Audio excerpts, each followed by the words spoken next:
All right, welcome to Traditional Thanksgiving Chili 2024. Today is 29th of November. George Harrison died on this day in 2001. That's an upper for you. All right, so we're using 5%, and I did go to Waitrose. Victor forced me to go to Waitrose even though I'm unemployed. We're going to use 5% because you don't need all that extra fat. If you're making burgers, it's great, but there's like enough fat from the oil and the flavor and everything else that you don't really need all that extra fat because a lot of it just renders out, becomes gross. You don't need it in the chili, so we're just doing 5%. We are going to brown the meats to caramelize it on the stainless here, which is heating up. I don't usually do this. Sometimes it just kind of stews in the fat, which is fine. It just turns gray, but it just kind of stews down into chili anyway. But I want to make it extra slutty for you today. So we're going to make like big smash burgers kind of to get the nice caramelization going. I'm going to do it in 2 batches. This is 500 grams. So we're going to put it in. I love these bags of meats. It's kind of like dystopian. But the Waitrose ones I notice are a little bit of a looser bag. There's like all that like extra space in there of the blood. The ones at Sainsbury's are like vacuum sealed, like animal flesh. So that's kind of funny. All right, we're gonna make a big smash burger. This is about half of it. And I might fast forward some of this, but you get the idea. Smash.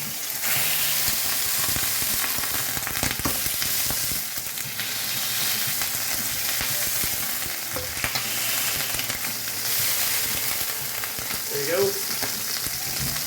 That oil's gonna pop up on my phone lens, I just know it. Always wash your hands. Always, always, always wash your hands. Don't go around with freaking meaty hands in the kitchen. It already smells amazing. And when you make a smash burger, the first smash is really the caramelization underneath, like that one-time caramelization on that first smash, because you're gonna flip it, but it's not gonna get the same caramelization when you flip it on the other side because you've already kind of cooked it through mostly. So yeah, what makes smash burgers great is it's on the stainless. It's something called the Maillard reaction. I don't know the science. I just know there's science. And it gets that like nice crust, and that gives you some nice flavor. By definition, it gets like stuck on the pan, so you have to scrape it off. But all those kind of stuck bits that you scrape off, that's delicious flavor.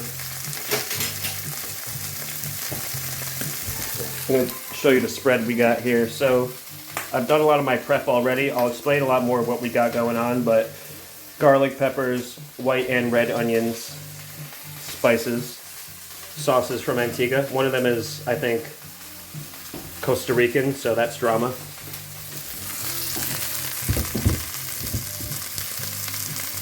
All right, this will be almost ready to flip. Once you see like the blood appearing on the top, you're good to go. It's just juices.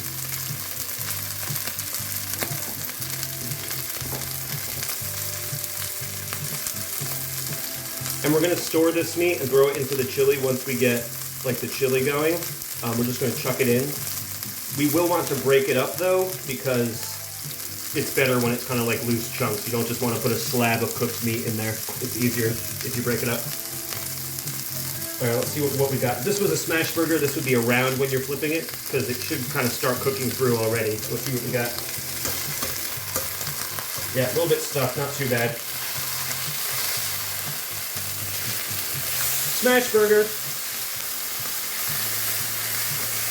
So yeah, that's the caramelization. That's what we like. And we're going to break it up a little bit. Ooh.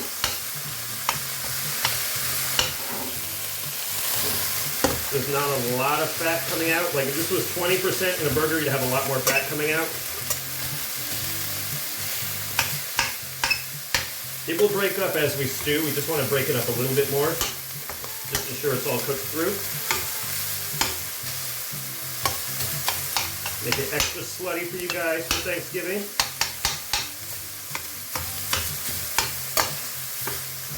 How's that looking? Yeah, that's more or less there. There you go. You don't want to overcook it. It's, you know, You get all the red out. If it's like just turning from red, that's fine because it's just gonna stew. And it's just like a, you know, medium rare burger, I guess. But you don't want to go too crazy overcooking it. So I'm gonna take this out and do the second batch. I think some of that oil came out with the meat, so I may need to add more oil. Smash. You really want to get in there with the elbow grease. So you don't have to go too crazy, but in like proper smash burger places, they go nuts. They like really fuse it to the grill. There you go, that's fine. Oh, I should have seasoned the meats. Yeah, I'll season this one. Whatever. It's not a big deal. There's enough seasoning in the chili itself, but you just want to be a little bit saucy. Some salt and pepper.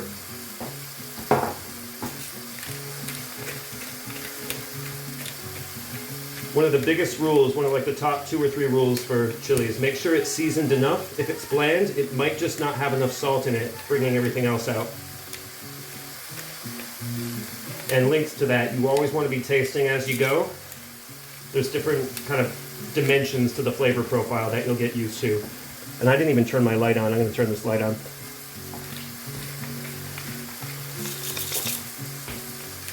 And I'll tell you more about the tasting as we go along.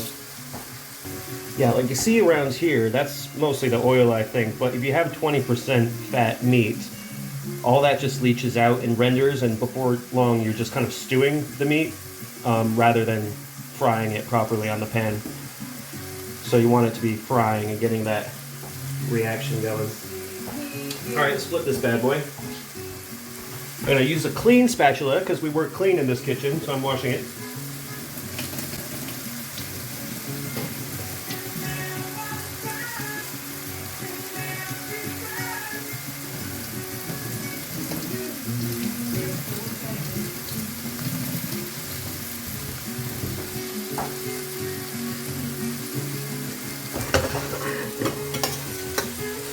Oh, this shouldn't get stuck as well. Yeah, whatever.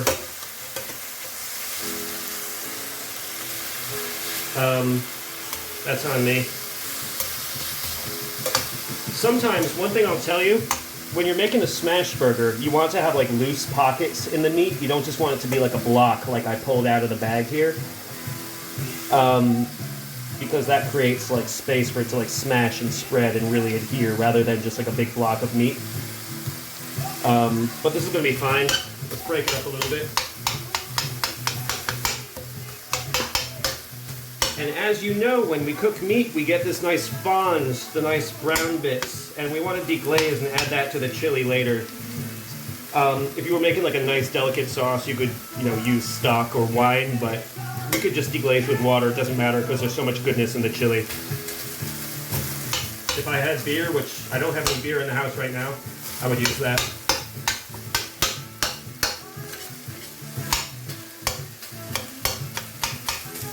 That's fine, that's lovely. Alright, I'm going to keep the burner on because we're going to start the chili in the wok now.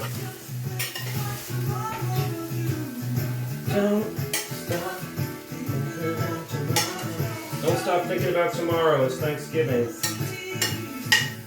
Or Thanksgiving Saturday, anyway.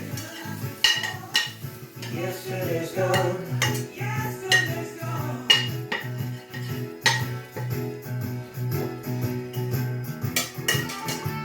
So yeah, you want to get all that. Whenever you make a pan sauce, you're just kind of getting that all up with some liquid. And so we'll just do that kind of later, but I want to get the chili started.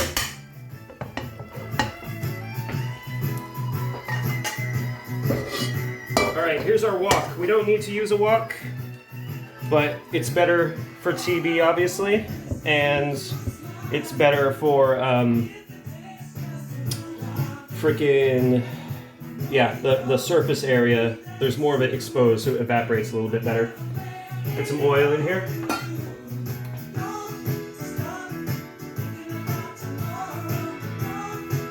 I spent 11 minutes cooking meat, just because I'm talking, I'm not being super efficient.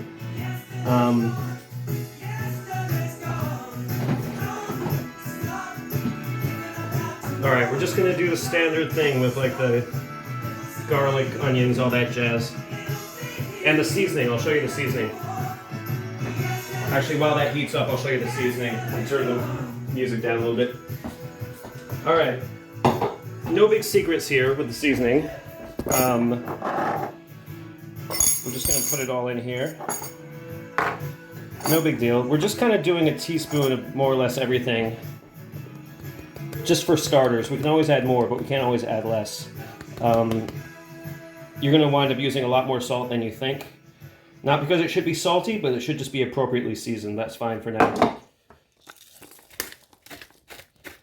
Just a little bit of pepper.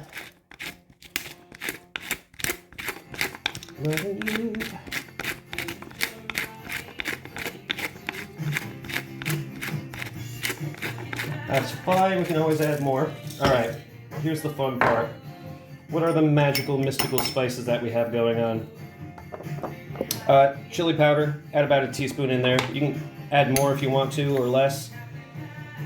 I'm also going to use some Chipotle's chipotles in adobo sauce, so that may add more spice. This is from Mexico, imported in the US to the US nutritional label. That's quite fun. Add some cumin. You want to be careful with cumin if you don't like it too much, but it adds a nice base of earthiness. It's quite essential. That's about a teaspoon. I've got this really old Chipotle ground red powder that I'll use. Just saucy little bit. It's got some smokiness to it. I've got some Spanish smoked paprika powder. Why not? I'm not really doing a teaspoon of these Chipotles and paprika, just kind of going something in there just to make it interesting. What else do I have? I don't usually do this. I'm going to do it this time because you can't always find it. Marjoram, I don't know how you pronounce it, but we'll just do about a teaspoon of that. Kind of like an earthy little herb. Cool. What we're going to do is like kind of fry these in the oil. If this was Indian cooking, you'd call that tempering, but you just want it to sort of infuse in the oil. Did I do everything? I'm going to add some thyme as well to fry it. That's one of like the secret bits that I do, which you've seen me do in the other videos probably. All right, I just salt, pepper, chili powder, paprika, chipotle, cumin, marjoram. I think that's it for now. So obviously we've got our garlic, our fucking peppers, dude, the onions. We got our thyme. All right, let's go in with this. Let's start cooking. You want to add the right thing at the right time, right? Might add a little bit more oil. Smoking. This is avocado oil, but I'm out of it now, so now I've added vegetable oil. Right.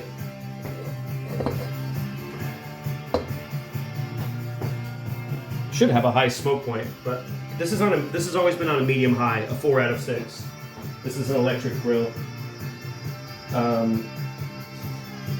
Yeah, I don't know why the avocado oil is kind of smoking up a little bit, probably because I've been neglecting it, but let's go in. So this is like kind of like 2 small red onions and 1 sort of normal sized white onion, not a big one. Now, especially with the salt, water is going to leach out of these, especially the onions. And you have to do the science appropriately with the water because, you know, if there's water coming out in the pan, then, again, it's sort of stewing. It's not frying. So you have to do the science appropriately. You have to get the science right, otherwise your food's going to suck.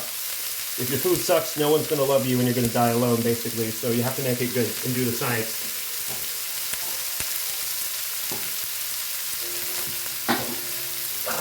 All right.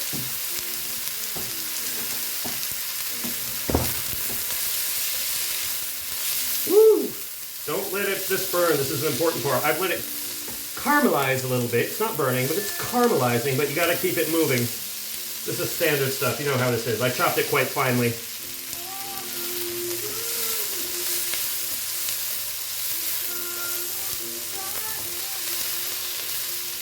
There you go. So that water is coming out. You can kind of see it. Little bubbles of water, and more of it's going to leach. I might add some salt just to prove my point.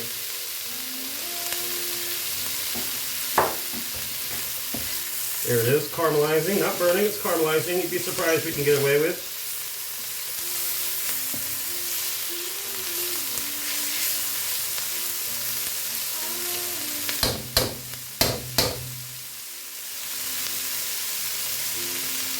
There you go. Why do I keep that bit in the middle? Because I want to do some garlic and thyme in there.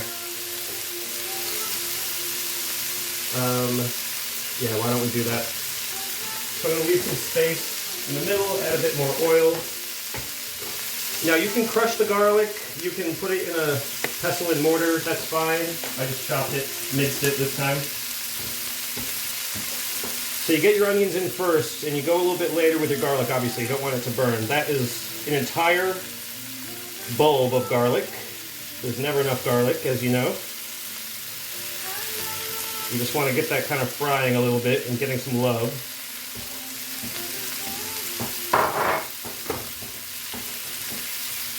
Let it mingle with the oil. Do not burn the garlic, you'll fuck everything up.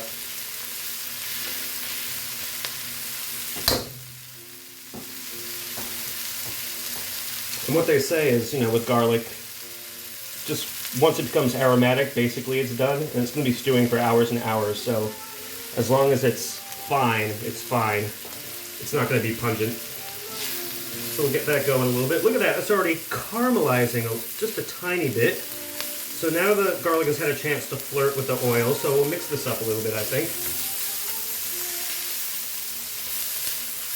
There you go. You can just use white onion if you want, just use red, it doesn't really matter. Just a dab of oil, because this is not health food. I'm going to use a pinch of thyme. I'm going to use a pinch of thyme. My fingers are bigger than others, ladies, so basically whatever a pinch means to you, that's fine. You don't want to do too much, it'll overpower it.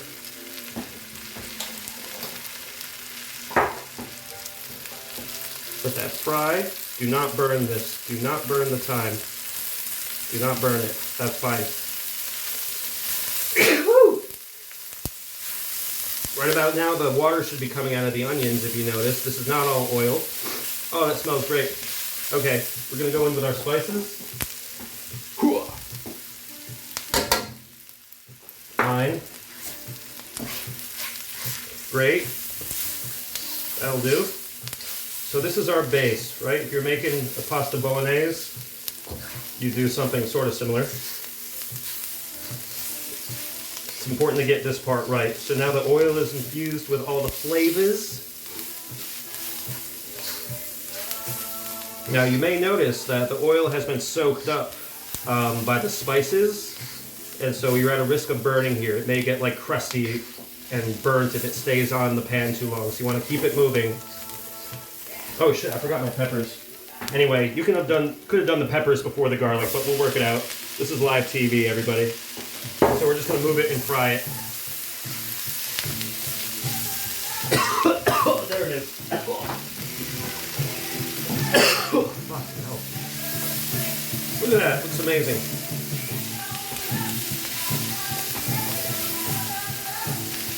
The peppers are going to become like really soft and kind of sad if you over fry them, so it doesn't really matter.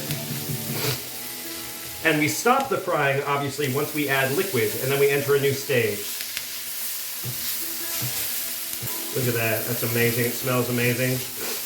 We can always add more seasoning.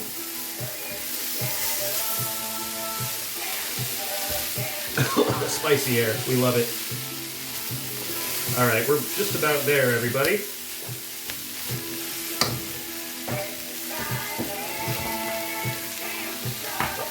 I could have added the chipotles then, but I think I'll just do it later. Alright, we're going to stop the frying now. I'll just add a dab of water so it stops. So we're going to add a stock cube. Oh my god, I want to sneeze so bad.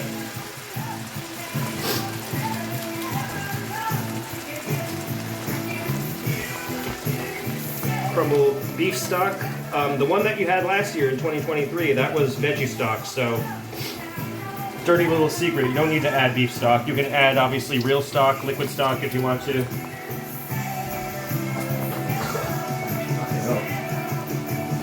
Alright, add some water. So we got stock now. More water is going to come out in like the beans and the chopped tomatoes, so you can kind of underpour on the water. So yeah, now we're cooking. This is chili now.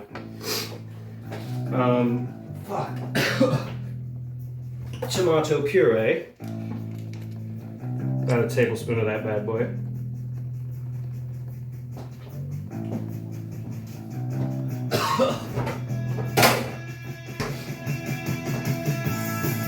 Just for fun, I'm going to add some soy sauce, which is just salt at the end of the day, but it's a different flavor. So that was just like a little teaspoon.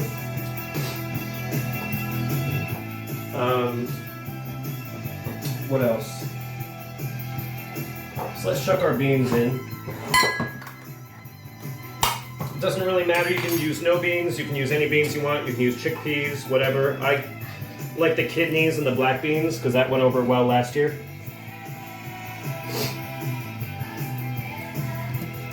I'm draining the water off. I'm not going to add too much of the water.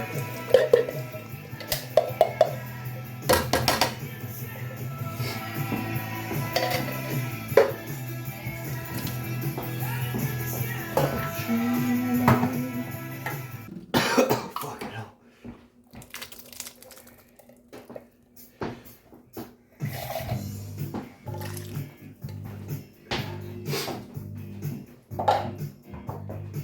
Chopped tomatoes. So if you were doing like a bigger batch, you would kind of double these beans and tomatoes that I do, tomatoes. But just for 500 grams of beef, just kind of like one can of each is fine. You'd obviously adjust everything else too, like the spices. I added beer last year in mine chili, but not doing it this time. So I'm going to be sober as a judge today for when we're drinking tomorrow. If indeed we do choose to drink. So now we've got some chili going. You're eventually just going to bring this up to a simmer. It should not be boiling through for hours. It should just be kind of like bubbling away, very low key, kind of as little as you like. Because the other magical aspect of this is time. You got to give it the time. You got to give it overnight in the fridge if you want it to reach its full potential. I'm going to add the beef back, our old friend the beef, and that will break up. Because the sinews and tendons, no, there's no tendons, but you know, it'll all kind of, the fibers will break down, the proteins will break down. So the temperature of this will have like lowered a bit, so you want to get it back up to a simmer. Haven't added everything yet. I'm going to add some sauces, obviously. When it comes to the vinegar, you want to add the vinegar towards the end, so it keeps that brightness. So what we're going to do now, add some chocolate. Always good to keep some dark chocolate around. You just put one square. This is very important. It adds a lot, believe it or not. You just want one square of chocolate. And that will just add some body and some texture and some sweetness and some bitterness.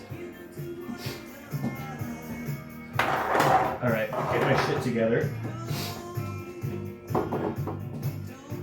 Just to make it interesting, add some hot sauce. Now, this stuff I got at the airport in Antigua. It's very spicy. It was very expensive. It was like airport prices. It was like drop off all your EC dollars before you go. I'm only going to add a teaspoon for now about because it's very spicy. Here you go. It is very spicy. I've also got this chipotle, Costa Rican drama. So I'll add that in there. Why not? Actually going to taste it first on my finger.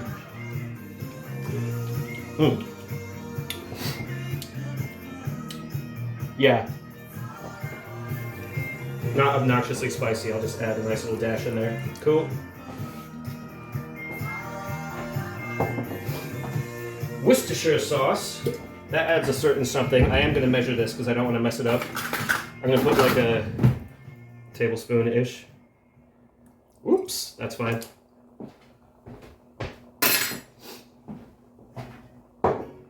Alright, let's see what these chipotles are about. Do I need to chop them? Oh, look at that.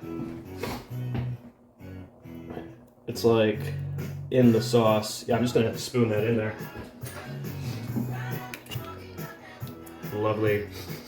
Ooh, yeah, that's nice and smoky too. This may be a more smoky chili, which we like. I'm not gonna go nuts. That should hopefully just dissolve. We'll see how it goes. There you go. That's fine. We'll see how that breaks down.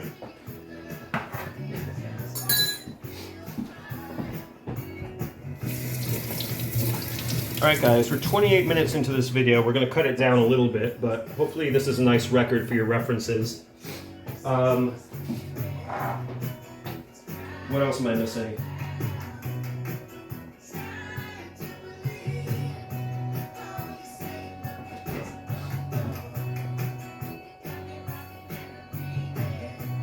That's basically it. I added carrots last year, decided not to this time. Gonna let it stand on its own 2 feet a little bit more without that extra body.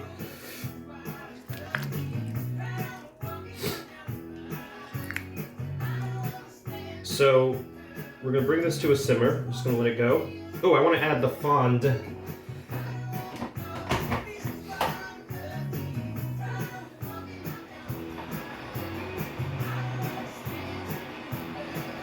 So yeah, basically I've added everything except for the vinegar, I think.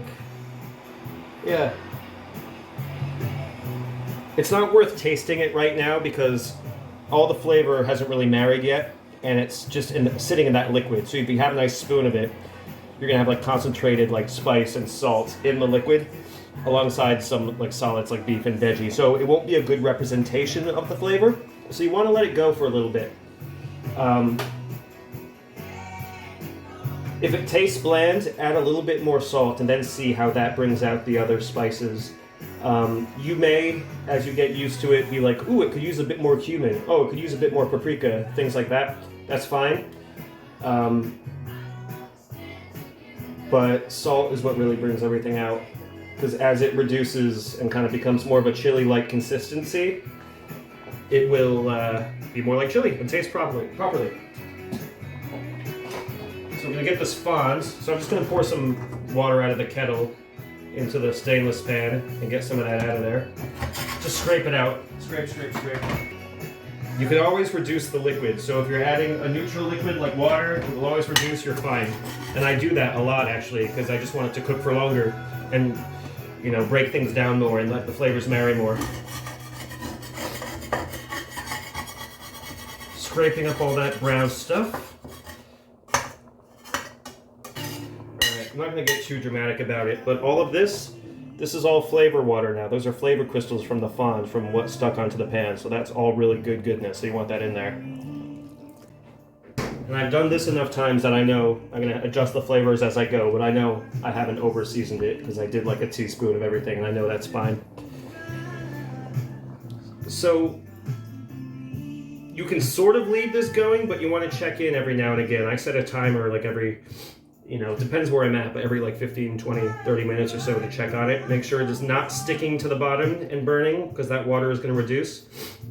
So you want to keep things moving, keep things stirring. And obviously, if you've seen the time lapses in the other videos, you'll know it turns into chili after a certain while as it reduces and thickens, but I'll come back to you later.